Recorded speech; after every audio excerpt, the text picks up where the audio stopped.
Well, on another note po, nagtuloy na yung pagdinig ng flood control program at sa Senado at nag-anunsyo na magpupuo daw ng independent fact-finding committee dito sa flood control. Your thoughts?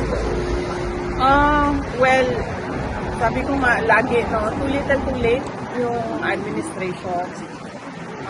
Alam naman na natin yung problema na corruption sa flood control.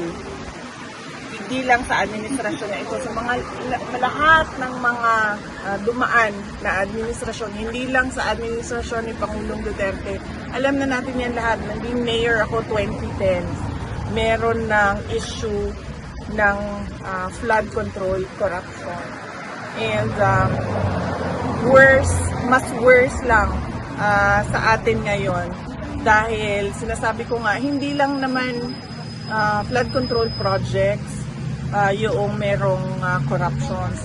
As early as 2024, noong nag-resign ako sa Department of Education, matagal ko pinag-isipan yon kung magre-resign ba ako at sasabihin ko ba kung ano yung mga experiences ko as a secretary ng Department of Education. And then, nag-decide ako na magsalita talaga kung bakit. Sinabi ko nga, in-attach yung pinaghati-hatian ng members of the House of Representatives ang SBP, School Building Program budget ng Department of Education. At hindi lang yun, in-attach pa nila yung listahan doon sa House version ng GAB. Pero, and alam yun ni President Marcos, ng BBM, alam niya yun, kasi tinake up din yun during a meeting in Malacanang. Pero he looked the other way.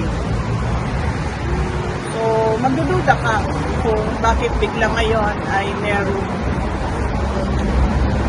merong silang palabas na malaking investigation ng flood control projects. Ibig sabihin, meron na naman siguro silang niluluto